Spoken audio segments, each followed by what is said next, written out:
नाजरीन, आपका हमारे चैनल आग मऊ में खैर मकदम है। मैं हूं नौशाद अंसारी। आदाब नाजरीन, कुरान पाक किताबुल्लाह है और किताबुल्लाह की हिफाजत का ज़िम्मा खुद अल्लाह ने अपने पास रखा है। इसलिए कुरान पाक में एक भी नुक्ता तरमीम नहीं हो सकता है और न कोई उसे कर सकता है। कुरान पाक 1400 साल पहले जिस तरह हमारे आखिरी नबी हज़रत मोहम्मद मुस्तफ़ा सल्लल्लाहु अलैहि वसल्लम पर नाजिल हुआ था, आज भी उसी तरह से है और ता क़यामत रहेगा भी, चाहे कोई कितनी भी कोशिश क्यों न कर ले। आज करोड़ों हुफ़ाज़ के सीनों में कुरान पाक महफूज है और रहती दुनिया तक महफूज रहेगा।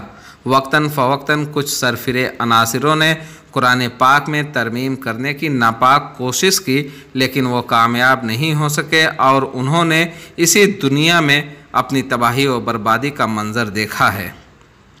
कुरान पाक की 26 आयात के बारे में वसीम रिजवी के ज़रिए सुप्रीम कोर्ट में पिटीशन दायर करके उन आयात को नौज़ बिल्ला डिलीट करने की अपील की जाने से पूरी उम्मत मुस्लिमा को ही नहीं बल्कि दिगर मज़ाहिब के लोगों की भी दिल आज़ारी की गई है, जिसकी वजह से ख़ास तौर से उम्मत मुस्लिमा में वसीम रिजवी के तई बेहद नाराज़गी पाई जा रही है और उसे सलमान रुश्दी व तस्लीमा नसरीन की फहरिस्त में शामिल किया जा रहा है।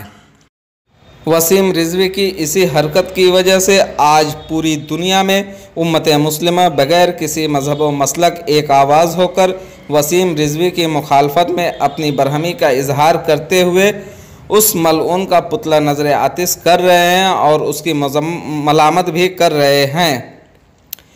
इसी के मद्देनज़र आज मऊ शहर के सदर चौक पर भी मुसलमानों ने वसीम रिजवी का पुतला नजर आतिश करते हुए मुर्दाबाद के नारे लगाए और सरकार से मुतालबा किया कि सबसे पहले सरकार वसीम रिजवी को शिया वक्फ बोर्ड से बरतरफ करके उसको गिरफ्तार करे और उसे कैफिर किरदार तक पहुँचाए। मुज़ाहिरीन ने सदाए एहतजाज बुलंद करते हुए कहा कि कुरान पाक पूरी दुनिया के लिए रहनुमा किताब है। कुरान पाक में अल्लाह ने खुद वाज़ेह तौर से इंसानियत का दर्स दिया है। जिस किताब में पूरी इंसानियत के लिए दर्स हो, वो किताब कैसे शिद्दत पसंदी का दर्स दे सकती है। वसीम रिजवी ज़हनी तौर से दिवालियापन का शिकार हो चुका है, जिसकी वजह से वो इस तरह की हरकत को अंजाम दे रहा है और यह सिर्फ इसलिए कर रहा है कि वह बीजेपी सरकार को चंद मनसब के लिए खुश कर सके। वसीम रिजवी की इस हरकत की हम पुरजोर मजम्मत करते हैं और उसे फौरी गिरफ्तार करने का मुतालबा भी करते हैं। इस मौके पर ख़ास तौर से इम्तियाज़ मन्ने, रईस आलम, परवेज़ अहमद अंसारी और मकसूद अहमद के अलावा कसीर तादाद में लोगों ने अपनी बरहमी का इजहार करते हुए वसीम रिजवी की हरकत की ज़बरदस्त मजम्मत की। आइए नाज़रीन, हम आपको पूरी तफसीलात दिखाते हैं। परवेज़ अहमद अंसारी। परवेज़ साहब, किस तरीके का पुतला फूका गया आज? ये हमारे कुरान में जो वसीम रिजवी ने 26 आयतों का सुप्रीम कोर्ट में जो तहरीर दी है, उसी के विरोध में हम लोग उनके इज्तिमा में पुतला फूके। क्या डिमांड है आप लोगों की? हमारी डिमांड ये है कि योगी सरकार से, योगी जी से और वो प्रधानमंत्री मोदी जी से कि उनको कम से कम तत्काल अरेस्ट किया जाए और उनको फांसी दी जाए। और यहाँ तलुक की सिया मौलानाओं ने भी उनके खिलाफ 23 मौलानाओं ने दिया है उनके खिलाफ कुफ्र का फतवा का फतवा।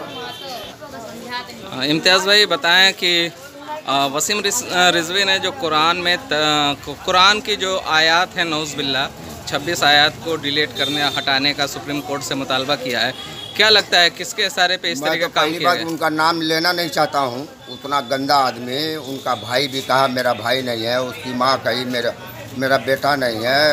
जो कब्रिस्तान लिया था उसको तोड़े उड़े हैं। इनको सीधे देशद्रोही में भेजा जाए। ये ज़मीन माफिया है, ज़मीनों हड़प किया है और इसके पहले मुकदमा भी चल रहा है 302 का। मैं प्रधानमंत्री और मुख्यमंत्री से ये चाह रहा हूँ, इनको जल्द जेल के सराखों के पीछे हो। इस तरीके का काम जो वसीम रिजवी का है, क्या लगता है कि सरकार को खुश करने के लिए, अपनी कुर्सी बनाने के लिए इस तरीके की जो बयानबाजी हो रही है? सरकार को खुश करने के लिए नहीं, ये देश को बांटने के लिए कर रहा है। ये तो देश बांट रहा है। सरकार। रईस आलम साहब बताएं कि वसीम रिजवी के इस तरीके के बयान के पीछे क्या आपको समझ में आ रहा है, क्यों इस तरीके का बयान दे रहे हैं जो पूरी दुनिया के मुसलमानों से नफरत ले रहे हैं? वो ये वसीम रिजवी सरकार का पिट्ठू है, सरकार का गुलाम। नाकामी को छुपाने के लिए और उस पर पर्दा डालने के लिए ये फ़िरका वाराना जो बयान दे रहा है वो हमेशा ये बयान देता रहता है, लेकिन ये हिंदुस्तान के मुसलमान इस बयान से उसको बर्दाश्त नहीं करेंगे। ये जो कुरान की आयत को बदलने का उन्होंने पिटीशन दाखिल की है, मैं कहता हूँ कि कुरान की आयत तो बदलना दूर, कुरान का एक नुक्ता कोई नहीं हटा सकता।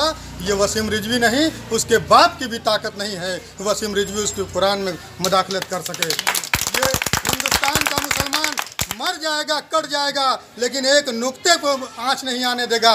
और इसीलिए आज वसीम रिजवी का पुतला ये नौजवानों ने मिल्लत क्यों हिंदुस्तान का ही मुसलमान?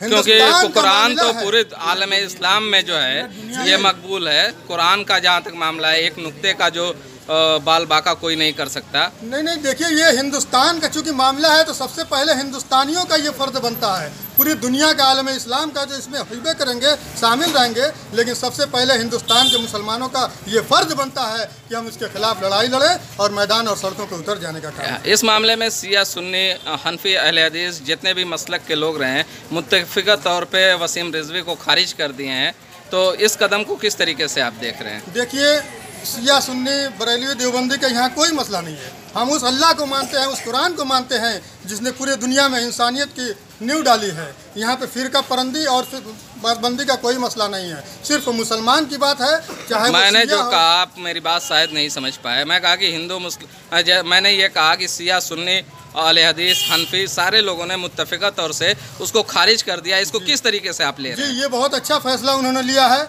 उसको इस्लाम से खारिज किया है और मैं समझता हूँ कि उसको फांसी की सज़ा होनी चाहिए, उसको ज़िंदा रहने का कोई हक नहीं है। ये जो घिनौना काम उसने किया है। क्या मुतालबा करते हैं सरकार से? मैं सरकार से सीधे यही मुतालबा करता हूँ कि पहले तो जो शिया वक्फ बोर्ड का चेयरमैन है उससे हटाए और उसके बाद उसको इनकाउंटर करने की सज़ा दिया जाए, उसका सीधे सड़कों पर दौड़ा के इनकाउंटर किया जाए। ठीक।